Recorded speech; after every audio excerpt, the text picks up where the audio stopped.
What was different in terms of the way you guys had to get your three-point attempts in this game as opposed to maybe earlier in the year? Nothing. Defensively, then what challenge did they present to you? We turned the ball over 25% of the time. We shot 58% from the field and 46% from three, and that's slightly above what our cumulative averages were through 10 games. What wasn't was our turnover rate. I'd like to follow up on. Tipped them. Go ahead. To follow up on that, you had said this week, you were worried about preventing live ball turnovers because they were going to lead to Kentucky points on the other end. What about that Kentucky pressure kind of led to turnovers today? Well, 25% of the time we gave them the ball, and 60% of their points came off our turnovers or second chance shots. And so, not trying to be sarcastic, it's just really hard math to overcome, right? If 60% of your shots, 60% of the opponent's shots, points, come off offensive rebounds and turnovers. And then on the flip side, in essence, we shoot 60%. It's just bad math. And so you're constantly fighting uphill. But I thought that was the game. It is the game. But I also think that's why they're eighth in the country. You can study their numbers. There's 27% of their points entering today were off of turnovers, and 21% of their points entering today were on offensive putbacks. So they were a little better against us specific to that. Well, Kentucky's been talking about respect this week and trying to gain it individually. I think John means individual players. What did you think of him in terms of I love proper him. respect? Coaches, I love Coach. Early entry Hall of Famer. That's only happened 6 times in the history of the game. Guy's still coaching, and he's inducted into the Hall of Fame. Have the utmost respect for him. It's the best job in all of basketball at any level, and I don't think there will ever be another head coach do a better job at the best job than Cal. And I love their team. I think, as I told you on the conference call earlier this week, I think they get better with each passing game.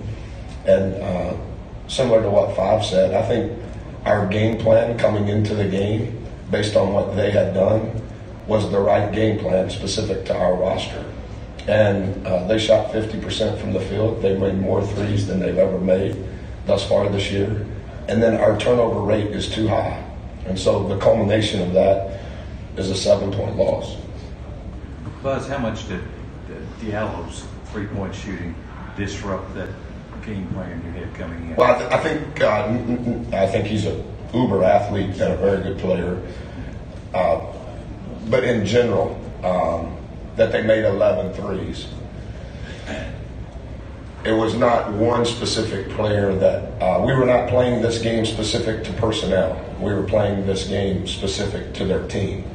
And I think in some respects, it kept us out of rotation, because once you get into rotation with a team that's as long as they are and as potent as they are in the paint against a team of our ilk, you're gonna constantly be in a bind. I thought we did a good job of staying out of rotation, and but they made more threes than they've made all year, and that was the gamble.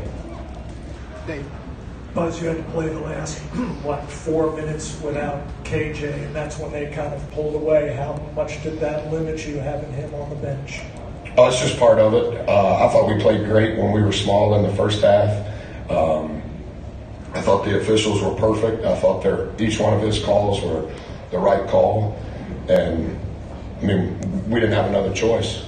But I felt Chris was very good in the first half. I thought he was very good for the game. But I think our team's comfortable playing small.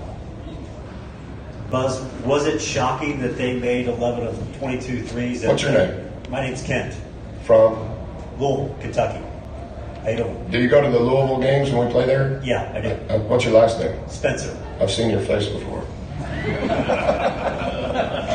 I take that as a compliment. I don't remember faces of bad riders. It's got to be the hair. If somebody said that they were to shoot 11 of 22 threes and outshoot you guys from there, would you have believed them? No. And I said to our radio guy in the locker room, if we played again tomorrow, I would still play the numbers. Because if it's a talent contest, they win every game. And so there has to be some level of scheme, if that's the right word, some level of strategy on this is their team and this is our team. And based on the numbers, we believe this is the right play. And so if we played again tomorrow, and I know we're not, but if we played again tomorrow, I would do the exact same thing. But a credit to them, they almost triple their 3-point makes? They were averaging 4 coming into the game, right? So, Coach Galson, he kind of dusted off a press that he hasn't used in maybe 10 years. What did that press do, and was that a surprise, I guess? yeah, I think teams will play us a lot of zone. I know that's counterintuitive to think that a team that leads the country in field goal percentage that you would play zone. But I've been telling our team all year, I think teams will play us a lot of zone. And I think most of the time people think that that's a zone in the half court. I think anything against the zone, against a team that's fast, that passes more than they dribble, that shoots it at the rate that we do, you have to do something to gear it down. And so obviously that was part of their scheme to gear our pace down. It was still relatively slightly above average pace, but I think he wants that. Obviously we want that.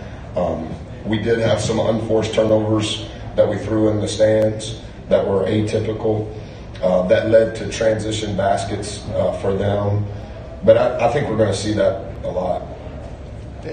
Buzz, on the conference call the other day, you referenced how Thanks for joining us for that. how good. Thanks for having us. How good. Dyer did a great job, didn't he? You mentioned how good Justin has become in ball screen situations. Yeah. He had 19 and 9 today. Seemed exceptional on ball screens. What is making him so difficult to deal with then? I think he continues to progress too. I think the pace of play when he is in the game, and obviously that's most of the time, he has a very good Billy Tubbs. When I was a kid, he was the coach at Oklahoma, and I was a manager at OCU. And I would drive to Norman to watch them practice, and I know you know their players better than I do, but they were really, really good. And he would always say, Buzz, their glide speed is really important. And he was just talking about, hey, they just scored and here comes the ball.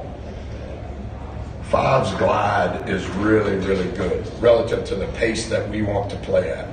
And we spend a lot of time in pre-practice on the way we play, but a lot of how we play is based on where the tag is coming.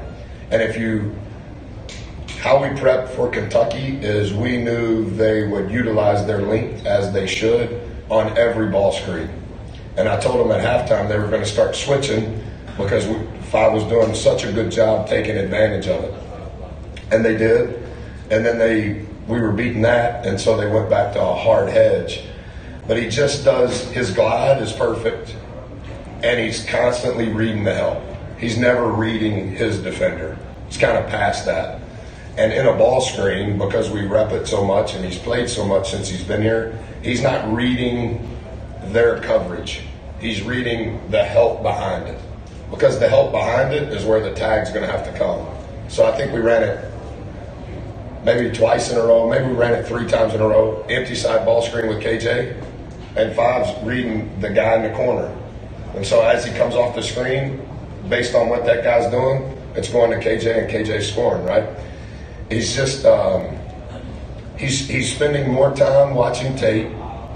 He's doing a much better job as an upperclassman of,